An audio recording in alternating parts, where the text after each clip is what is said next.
Assalamualaikum teman-teman. Aku mau tanya nih, kalian udah pada tahu belum sih tentang kepribadian Muhammadiyah? Pasti pada belum tahu ya? Yuk kita cari tahu apa sih kepribadian Muhammadiyah itu. Mari kita simak bareng-bareng di video ini. Mengenal lebih dalam tentang kepribadian Muhammadiyah. Kepribadian Muhammadiyah merupakan ungkapan dari kepribadian yang sudah ada sejak Muhammadiyah berdiri. Kiai Haji Fakih Usman dalam memprakarsai perumusan kepribadian Muhammadiyah hanyalah mengkonstatasi mengidarkan apa yang telah ada, jadi bukan merupakan hal-hal yang baru dalam Muhammadiyah. Kiai Haji Fakih Usman memahami betul ciri khas dan sifat-sifat khusus Muhammadiyah, sehingga pada waktu itu ketika terjadi perubahan nada dan irama Muhammadiyah karena para pengurusnya telah terkontaminasi dengan perjuangan cara politik pasca Masyumi dibubarkan oleh Soekarno. Maka Kiai Haji Fakih Usman berinisiatif untuk menetralkan kembali jalan perjuangan Muhammadiyah, di mana Muhammadiyah bergerak bukan untuk Muhammadiyah sebagai golongan.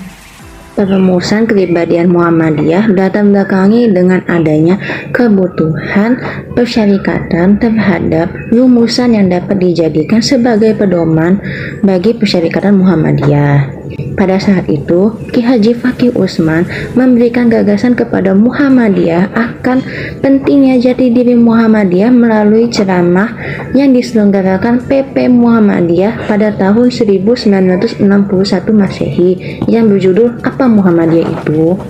Ceramah tersebut bermaksud untuk memberikan pemahaman mendalam tentang Muhammadiyah kepada para kader Muhammadiyah. Mengetahui dan memahami Muhammadiyah bukan hanya sekedar kulitnya saja, namun juga sampai ke dalam akalnya. Gagasan Ki Haji Fakih Usman tersebut direspon oleh PP Muhammadiyah dengan membentuk tim perumus dan tim penyempurna, dan setelah menyelesaikan rumusnya, tim tersebut menyerahkan hasilnya kepada PP Muhammadiyah dan dibahas pada Sidang Tanwir Muhammadiyah pada tahun 26 sampai 28 Agustus 1962. Akhirnya pada Muktamar ke-35, rumusan kepribadian Muhammadiyah resmi disahkan pada tanggal 28 April 1963 dan dapat dijadikan sebagai pedoman dan pegangan bagi seluruh warga persyarikatan. Fungsi kepribadian Muhammadiyah tidak lain adalah sebagai landasan, pedoman, dan pegangan setiap gerak Muhammadiyah menuju cita-cita terwujudnya masyarakat Islam yang sebenar-benarnya.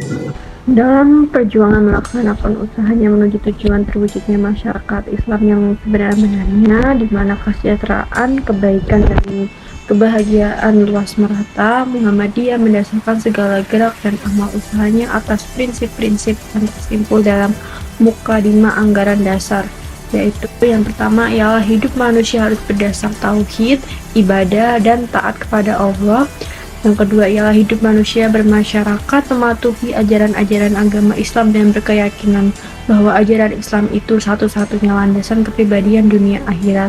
Yang ketiga ialah menegakkan dan menjunjung tinggi agama Islam dalam masyarakat adalah kewajiban sebagai ibadah kepada Allah dan ikhlas kepada kemanusiaan.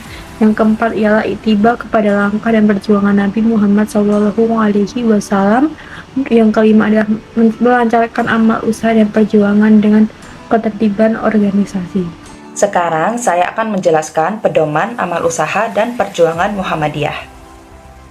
Menilik dasar prinsip yang sudah dijelaskan, maka apapun yang diusahakan dan bagaimana cara perjuangan Muhammadiyah untuk mencapai tujuan tunggalnya harus berpedoman sebagai berikut, yaitu berpegang teguh kepada ajaran Allah dan Rasul-Nya, bergerak membangun segenap bidang dan landasan dengan menggunakan cara dan menempuh jalan yang diridhoi Allah Subhanahu wa Ta'ala.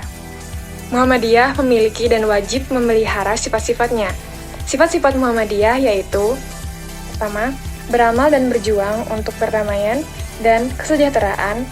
Yang kedua, memperbanyak kawan dan mengamalkan ukhuwah teguh ajaran Islam. Yang ketiga, lapang dada, luas pandangan dengan memegang teguh ajaran Islam. Yang keempat, bersifat keagamaan dan kemasyarakatan. Yang kelima, mengindahkan segala hukum, undang-undang, peraturan, serta dasar dan falsafah negara yang sah. Yang keenam, amar ma'ruf nahi munkar dalam segala lapangan serta menjadi contoh teladan yang baik. Yang ketujuh, aktif dalam perkembangan masyarakat. dengan maksud islah dan pembangunan sesuai dengan ajaran Islam. Kedelapan, kerjasama dengan golongan Islam manapun juga dalam usaha menyiarkan dan mengamalkan agama Islam, serta membela kepentingan. Yang kesembilan, membantu pemerintah serta bekerja sama dengan golongan lain mencapai masyarakat adil dan makmur yang diridhoi Allah Subhanahu wa Ta'ala. Terakhir 10, bersifat adil serta kolektif ke dalam dan keluar dengan bijaksana. Dan yang terakhir, saya akan menjelaskan selintas gambaran kualitas kepribadian tokoh-tokoh Muhammadiyah. Tokoh-tokoh Muhammadiyah pada umumnya memiliki kualitas kepribadian yang mencerminkan nilai-nilai agama, sosial, dan intelektual. Mereka umumnya tulus, gigih, memiliki semangat ibadah yang kuat, serta komitmen yang tinggi terhadap pendidikan, kesejahteraan sosial, dan keadilan.